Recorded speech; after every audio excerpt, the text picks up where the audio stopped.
മാലിന്യം നിറഞ്ഞുകിടന്ന ഒരു പ്രദേശം നാടിനായി വീണ്ടെടുത്തിരിക്കുകയാണ് ഒരു കുടുംബം. എറണാകുളം പേട്ട അരിപ്പിൽ കുടുംബമാണ് മലിനമായ പ്രദേശം വീണ്ടെടുത്ത് പൊതുജനങ്ങൾക്ക് തുറന്നുകൊടുക്കുന്നത്. ഗാന്ധി ജയന്തി ദിനത്തിൽ ശുചിത്വത്തിന്റെ സന്ദേശം നൽകുകയാണ് അരിപ്പിൽ കുടുംബം.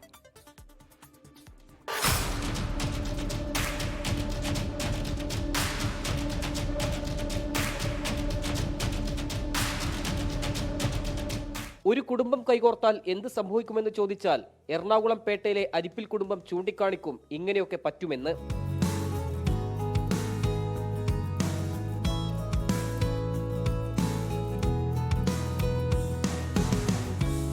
കാട് മൂടി മാലിന്യം വലിച്ചെറിഞ്ഞ പ്രദേശത്തെയാണ് അരിപ്പിൽ കുടുംബം ഈ നിലയിൽ വീണ്ടെടുത്തത്.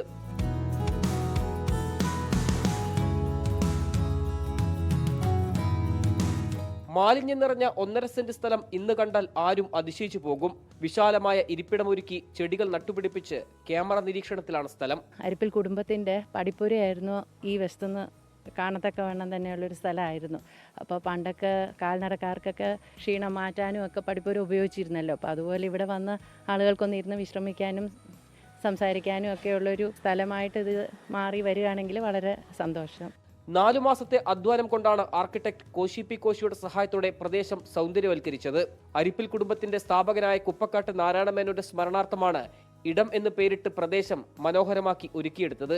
നാട്ടുകാർക്ക് ഒത്തുചേരാനും കലാസാഹിത്യ പരിപാടികൾ സംഘടിപ്പിക്കാനും പ്രദേശം ഇന്നു മുതൽ പൊതുജനങ്ങൾക്ക് തുറന്നുകൊടുക്കും. വീട്ടിലെ മാലിന്യം പൊതുയിടത്തിൽ തള്ളുന്നവർക്ക് അത് തിരുത്തണമെന്ന സന്ദേശം നൽകുകയാണ് അരിപ്പിൽ കുടുംബം. കൊച്ചിയിൽ നിന്ന് ഷിജു ചവറയ്ക്കൊപ്പം നിതിൻ അംബുജൻ, 24. ലോകത്തെവിടെയായാലും ഏത് സമയത്തും 24 വാർത്തകളും ഓഗ്മെന്റഡ് റിയാലിറ്റി പാക്കേജുകളും എക്സ്പ്ലെയിനറുകളും വിശദമായി കാണാൻ ഞങ്ങളുടെ യൂട്യൂബ് ചാനൽ നിങ്ങൾക്ക് സബ്സ്ക്രൈബ് ചെയ്യാം.